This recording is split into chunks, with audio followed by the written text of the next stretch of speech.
Rak debelog crijeva je jedna od najopasnijih bolesti modernog čovjeka.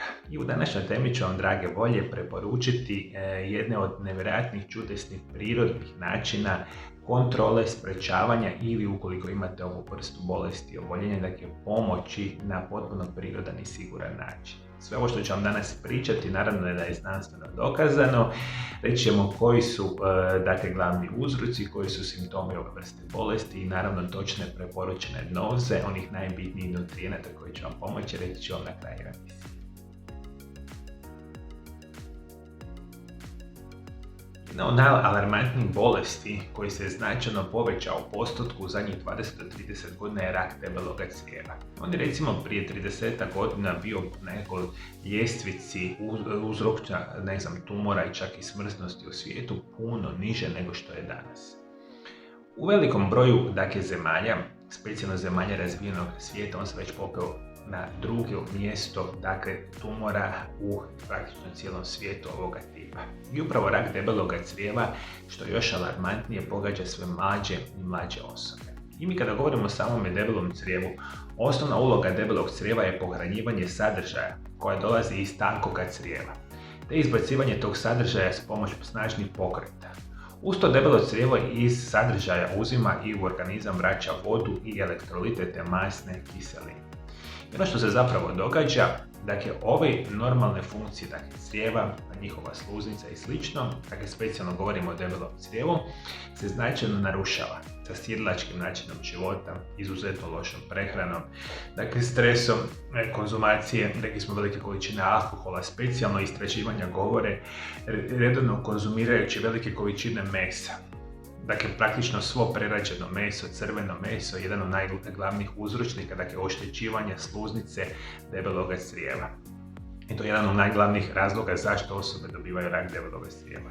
Isto tako možemo reći prehrana bogata mastima apsolutno usporavaju rad crijeva, pa se štetni sadržaj u njima duže zadržava i oštećuje sluznicu, koja se s vremenom sve teže obnavlja i štiti se, pa se razvijaju u različite bolesti, uključujući naravno tumore. Vodite mi računa o tome.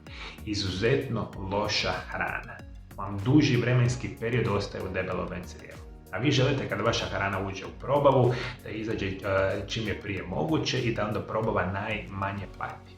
Loša hrana, kao što sam napomenuo, bogata mastima, bogata mesom, bogata šećerima, još kad dodate, rekli smo, sidlački način života, prekomjernu tjelesnu težinu i puno drugih perspektiva, nažalost osobe doživljavaju rak debelog crijeva. I upravo iz te možemo reći da tumore debelog crijeva dijelimo u dobroćudne i zloćudne.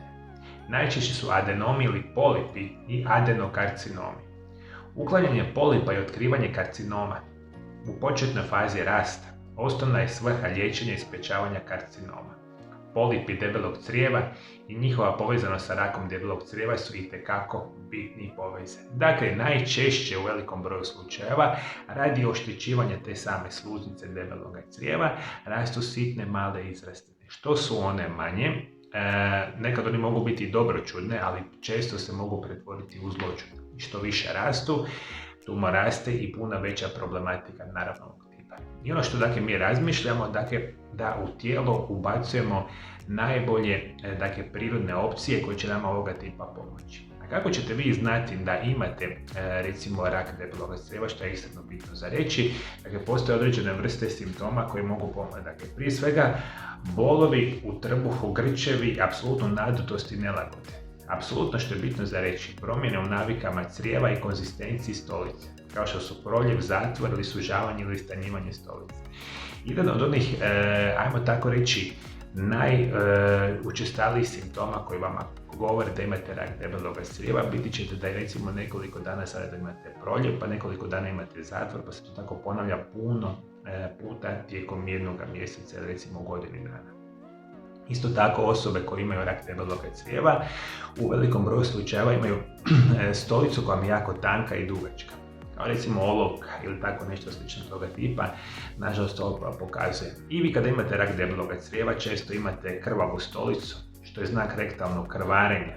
Stolica također može izgledati neobično tamno, čak i boje katrana, ali ne krvavo. Apsolutno kronični umor, kronična slabost, kronična mučnina, povraćanje, anemija, ulcerozni kolitis, promjene apetita, gubitak težine, bolovi čak u leđima, sve to može dakle potencirati i zapravo pokazivati da osoba ima rak debeloga crijeva. Dakle, to sve želimo apsolutno izbjeći. Kako ćemo izbjeći? Sa zdravim načinom života i preventivnim unosom jako bitnih nutrijenata. I ajme sad lijepo saslušajte.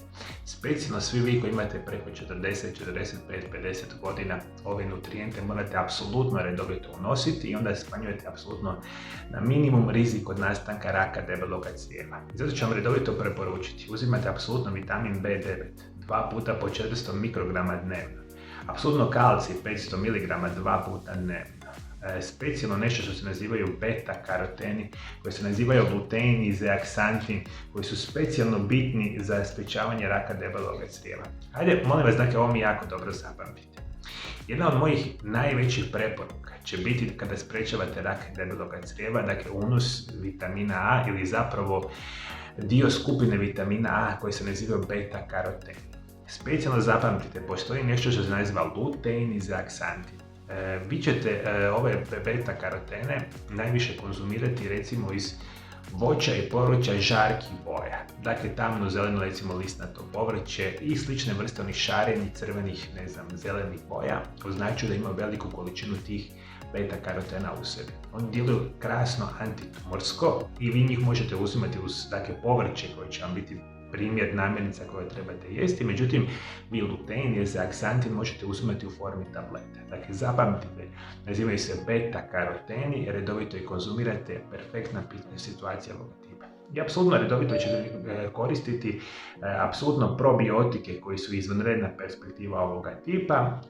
Nešto što se naziva koenzim Q10, 90 mg dnevno, može biti topla preporuka. Jer upravo taj koenzim Q10 jedan od onih najjačih i najboljih antioksidanasa u organizmu i mi njega sa vremenom značajno gubimo. I tu će nama pomoći ako ga redovito uzmemo. Dakle, bitne vitamine, bitne nutrijente, naravno promjena načina života. Rekao sam na početku, enormna količina konzumiranja mesa, enormna količina šećera, loših masnoća, prekomjerna tjelesna težina, lijekovi, stres, kronična nesanica, sve to uzrokuje da osobe dobivaju više nego ikada u povijesti rak debeloga crijeva. Dakle, ajde vodite molim vas računa o tome, promijenite način života, unesite bitne nutrijente, imat ćete perfektnu perspektivu da zaustavite jednu od najtežih bolesti današnjeg modernog načina života. Kako vi, dragi moji gledatelji, se borite protiv raka debeloga crijeva? Da li imate nekakve prirodne savjete? Komentirajte naravno dole ovdje ispod video zapisa. Od 1.12. Aura Centar YouTube kanal mijenja naziv. Više se nećemo zvati Aura Centar YouTube kanal, nego Mario Lab YouTube kanal. Na kanalu sve ostaje apsolutno isto, osim promjene naziva. I to je prva od velikog broja promjena koji dolazi u sljedeću godinu. Sve te promjene će značajno poboljšati zdravlje mojih pacijenata i naravno sve vas koji mi gledate redovito preko naravno YouTube kanala. Koje su te promjene, kako će doći, imate ovdje kod mene gore jedan video zapis, kliknite na njega, puno je više objašnjenja ovoga tipa.